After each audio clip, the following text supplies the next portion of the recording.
Hi everybody and welcome, this is the Apostate Prophet. I hope you're having a great day. Many people have asked me before to speak about this Korean guy who converted to Islam, Daud Kim. I had a look before and I thought, who cares? No, I actually found it very funny. I saw a video in which he announced that he converted to Islam, and literally every Muslim was there, literally. And every popular Muslim speaker, Muslim figure, congratulating him, celebrating that. Which may initially look very nice, but it doesn't actually say anything good about Islam. All those Muslims can't be there for every convert, right? What this says is that people who convert to Islam are so rare that one person who converts to Islam prompts the entire Muslim community to go there and to celebrate. By the way, in case you're wondering, yes, my shirt does say, "Stay away from Islam." And you can get that right there down in the link through their merch store. I'm not a very good salesperson, so I never advertise that. It's been there all the time. I just never talk about it.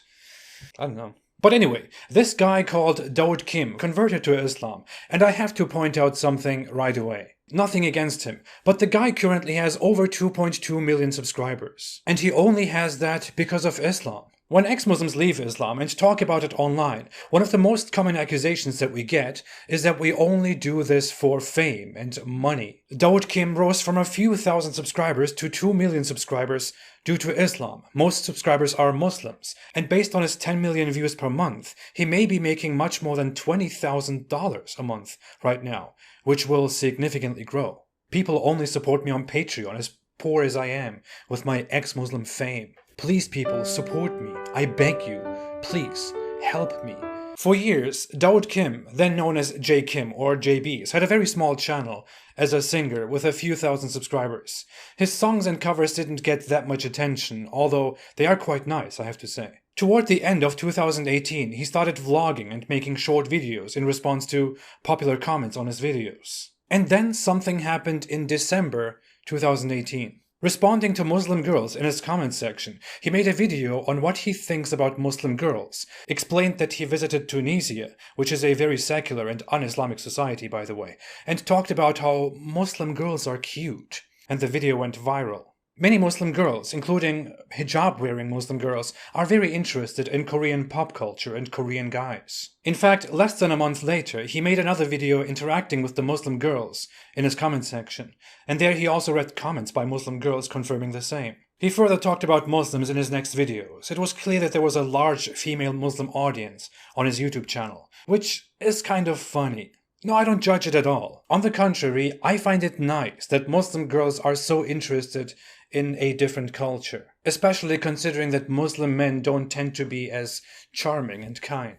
What is sad is that many Muslim girls apparently talked to him about Islam in the comments section and wanted him to become a Muslim. It is kind of ironic, because a Muslim girl is not supposed to be in that guy's comment section by Islamic standards. But they are there because they are exploring Korean pop culture and this interesting, cute Korean guy. Because things are not very great at home, let's admit it. But those Muslim girls also want him to become a Muslim, like things at home. From here on, things changed for him. Daud Kim really started listening to the Muslim girls in his comment section, who were the majority of his fans. He talked more and more about Muslims, increasingly sympathized with them, visited a mosque, tried Islamic practices, was persuaded by false teachings, such as that men and women are equal in Islam. He was mesmerized by a typical charismatic thing that Muslims do, where they want you to listen to a beautiful Quran recitation, whose beautiful recitation says nothing about the Quran itself. I could read a Domino's pizza box that way and it would sound beautiful. I actually wanted to do that. I completely forgot that I wanted to do that long ago. I have such strange ideas. Anyway, he even started to fast without converting to Islam because his Muslim fans and friends encouraged him to, by his own admission. After a while, his entire channel was about Islam. He teased his audience about converting to Islam for a long time, made videos again and again on whether he believes or not, and how he is close and close and closer and almost there. And he asked his mother if he should convert, and the local imam if he should convert, and finally he converted. It blew up. He made more videos about why he converted and how he converted. Those videos were visited by Mufti Menk. He got a lot of attention and love because, well, no one converts to Islam, and there finally is somebody who converts to Islam. The problem with everything is, when people leave Islam, we are attacked and slandered. Our whole credibility, knowledge, and everything is questioned. But when I look at Daud Kim, there are so many indications, so many examples that show that he lacked basic Islamic knowledge. Much of his knowledge seems to be coming from Muslim pop culture. I really do not want to criticize Daud Kim. He seems like a very kind person. But this commentary is necessary. Going through much of his content, I really wonder if Daud Kim really understands Islam. And I would even love to sit together with him and just find out by asking questions and discussing. For example, in his latest video, he talks about 5 verses that made him a Muslim. His first verse is, "Allah is with you wherever you are." The actual verse is much longer and doesn't mean what he thinks it means. What the verse is actually talking about is that Allah created everything and knows what is going on wherever it is going on. That he sees your every step and hears everything. That nothing in the universe happens without his knowledge. It doesn't say, oh, Allah is with you all the time, wherever you go. This is a misinterpretation and romanticization of a Quran verse that simply glorifies Allah's power. His second verse is, "And do not lose hope, nor be sad." Daud Kim sounds very emotional about this, and he explains how this inspires hope in him. But the actual verse goes, "Do not weaken and do not grieve. You will be superior if you are true believers." This verse came into existence when Muslims suffered great losses in a battle and was meant to motivate them to defeat their enemies if they are true believers. It's not about don't be sad.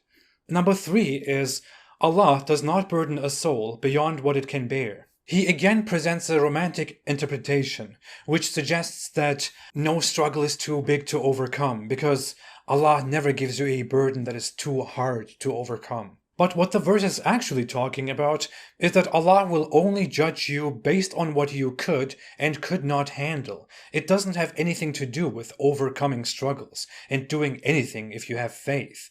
Sorry. I have no objections to number 4, which is, indeed, with hardship there is ease. Maybe only with the translation that he uses. I used to like this verse when I was a Muslim. Of course, it's just wishful thinking. I have a huge problem with number 5. They plan and Allah plans, and Allah is the best of planners. He romanticizes this again, talking about how he plans his life, but he fails and he feels bad. But that he should just leave things to Allah because Allah is the best of planners. But what the verse is actually referring to is that Muhammad's enemies want to plot and kill him, but Allah is the best of plotters, of schemers, of deceivers. In the Quran, this term is exclusively mentioned in reference to scheming and devising a strategy to deceive someone, which is why many people mockingly call Allah the best of deceivers.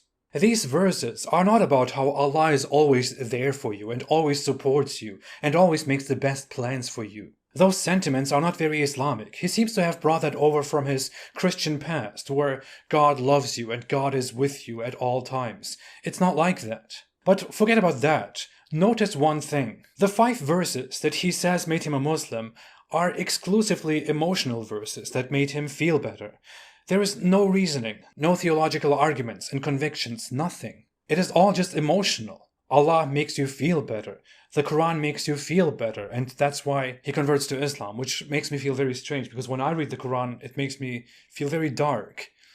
I don't think Daud Kim truly understands Islam. Nothing against him. I sympathize with his struggles and with his search for truth. I have no questions for Muslims, but I have some questions for Daud Kim. 5 questions, like the 5 verses. Number 1.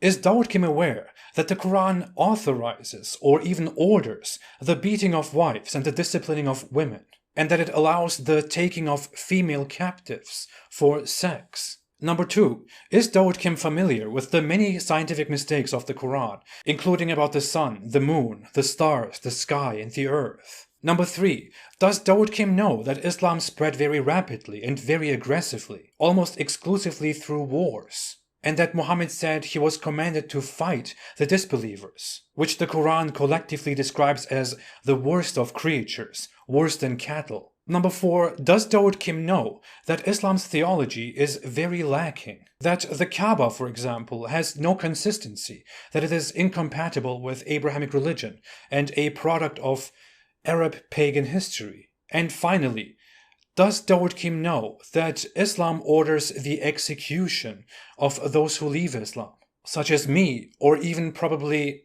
him if after a while he decides to leave Islam because he doesn't believe in it anymore.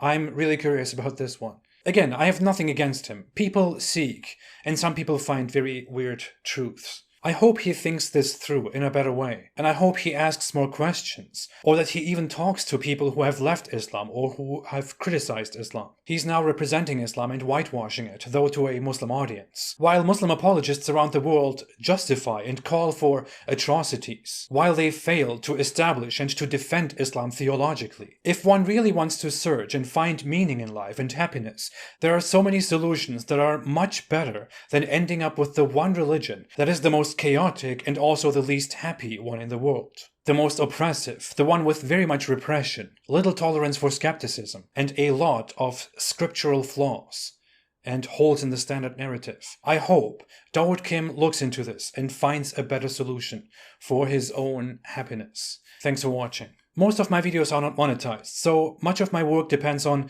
people who support me on Patreon. Thank you all so much. If you want to support what I'm doing, you can also support me on Patreon because I'm a poor ex-Muslim, a poor famous ex-Muslim. I'll be back soon. Have a great day and please stay away from Islam.